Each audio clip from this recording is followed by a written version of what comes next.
Après 4 ans en tant que monteur vidéo, j'ai accumulé énormément de liens, de sites, d'outils utiles à mon travail au quotidien. Et aujourd'hui, je vous présente tout ça dans cette vidéo. Là, vous voyez, on est sur mon navigateur et j'ai un petit onglet qui s'appelle Création. Et voici la liste de tous les sites que j'utilise quasi quotidiennement pour mon métier de monteur vidéo.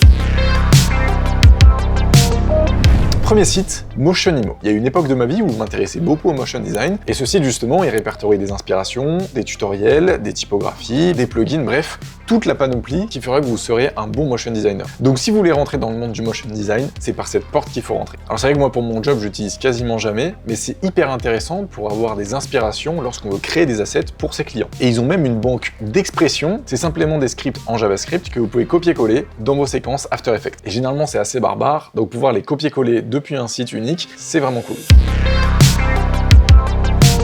Numéro 2, Flag Icon. C'est simplement un site qui répertorie énormément d'images de drapeaux dans des styles très différents. Typiquement, là on est sur la page du drapeau de l'Union Européenne, on peut l'avoir en cercle, mais derrière ça veut dire qu'on peut avoir tous les drapeaux en forme de cercle. Donc si je tape par exemple Circle dans la barre de recherche, il va m'afficher tous les drapeaux en forme de cercle. Donc si vous travaillez pour Hugo Décrypte par exemple, c'est hyper cool parce que vous pouvez harmoniser tous les drapeaux qui sont affichés dans la vidéo.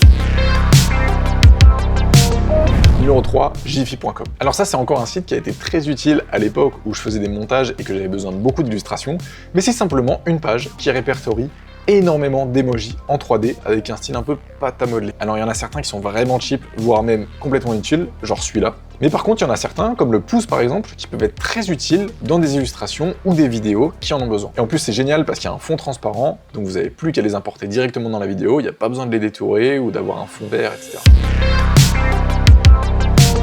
Le site numéro 4, c'est tout simplement un Google Doc avec 2 expressions. Pour ceux qui ne savent pas, les expressions, c'est utile dans After Effects pour lier des objets entre eux, lier des valeurs ou travailler tout simplement des valeurs. Et là, c'est des expressions de rebond. C'est-à-dire que je vais mettre 2 keyframes et en fait, After Effects, grâce à cette expression, va faire en sorte qu'entre ces 2 keyframes, ça rebondisse. J'en ai une qui est utile pour faire rebondir du texte quand il s'affiche et j'en ai une autre qui est utile pour les rebonds typiquement d'une image ou d'une vidéo. Et ça, c'est pour le coup un lien que j'utilise très souvent dès qu'il s'agit d'animer des choses sur After Effects. Et pour ceux qui veulent en savoir plus sur les expressions ou alors comment créer des assets sur After Effects, la semaine prochaine sortira une vidéo où j'expliquerai comment j'ai créé cet asset de jauge pour Fuse et beaucoup d'autres. Et le but, ça serait de vous donner un tuto complet sur comment on crée des mockers.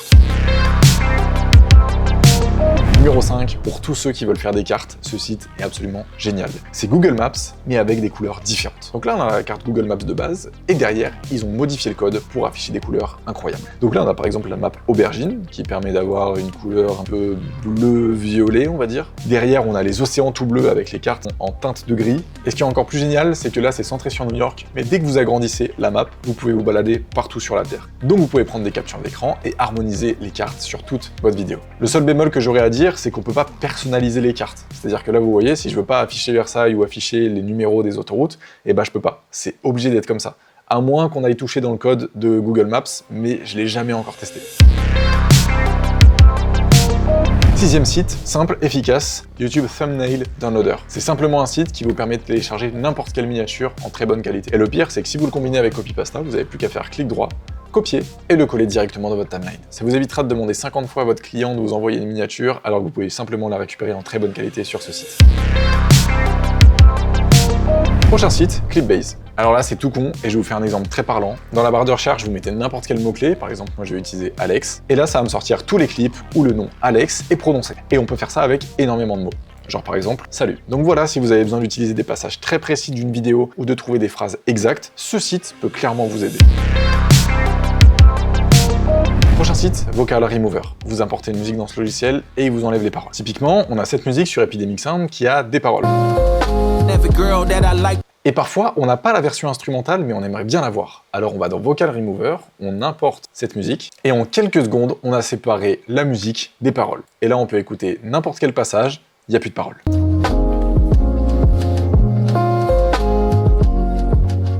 Et par contre, si on est un fou furieux et qu'on veut faire des remixes, on peut utiliser simplement les voix. Bref, vous en faites ce que vous voulez, mais ce qui est encore plus incroyable, c'est que ce site, en plus de marcher très bien, il est complètement gratuit et il n'y a même pas besoin de se connecter à un compte pour l'utiliser. Alors là, c'est tout simplement un site qui s'appelle Green Screen Meme et qui vous permet d'avoir une banque quasi infinie de tous les mèmes en green screen. Typiquement, on va chercher un mème de Elon Musk, par exemple, et ben on va avoir tous les mèmes de Elon Musk, mais en version green screen. Donc voilà, ça permet d'intégrer les mèmes d'une manière différente et plus originale sur les vidéos de vos clients. Bon, je vous le mets comme ça, c'est un petit bonus, mais j'ai la banque d'effets de la BBC. Voilà, la BBC, vous savez, c'est notre équivalent de BFM TV, TF1 à nous, et ils ont donné clairement toute leur banque d'effets. Alors c'est pas incroyable, c'est difficile de trouver des trucs de bonne qualité, mais voilà, c'est fun d'avoir la banque d'effets d'une des plus grosses chaînes de télé au monde.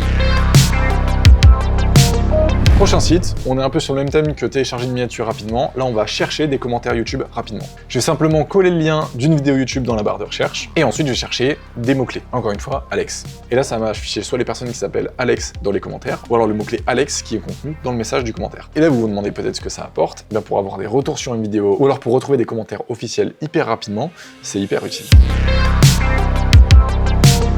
Ce prochain site, c'est simplement pour vous montrer la puissance de l'intelligence artificielle et c'est absolument pas à reproduire dans vos montages. C'est tout simplement un site qui permet d'enlever les watermarks. Les watermarks, pour ceux qui savent pas, c'est ça. Et ben, imaginez si vous posez une image comme ça dans votre vidéo, c'est un peu dégueu et le client vous en voudra énormément. Alors ce qu'on va faire, c'est qu'on va prendre l'image et qu'on va l'importer directement sur ce site. Et là, l'IA va simplement enlever le watermark qu'il y a sur l'image et vous rendre une image clean. Donc voilà, on voit bien le avant-après. Et vous avez une image parfaite. Comme j'ai dit, s'il y a un watermark sur ces images, c'est parce qu'elles sont pas libres de droit. Alors faire ça serait une atteinte au droit d'auteur de l'image et peut entraîner des poursuites judiciaires. Et pour terminer, ce site vous permet d'estimer le temps que prendra un téléchargement. Typiquement, la semaine dernière, j'ai dû télécharger 450 Go de rush. Même si ma box peut atteindre jusqu'à 8 gigabits par seconde, généralement entre les câbles, le PC et le site internet que vous utilisez, ça peut varier. Donc même si vous faites un speed test à 4 gigabits par seconde, c'est possible que WeTransfer ou SwissTransfer soient bridés lors des téléchargements. Et c'était le cas pour moi, je plafonnais à 80 mégaoctets par seconde. Et grâce à ce site, j'ai pu rapidement estimer que vous allez prendre au moins 1h30 à télécharger ce fichier. Et surtout, ne confondez pas les mégabits et les mégaoctets. Parce que pour vous dire, 80 mégabits, c'est égal à 10 mégaoctets par seconde. Donc voilà, on en a terminé avec les sites que j'utilise quasi quotidiennement dans mon métier de monteur vidéo. Et n'oubliez pas que dans 2 semaines après la sortie de cette vidéo, je vais sortir une vidéo, un tuto complet sur comment on crée des assets personnalisés sur After Effects.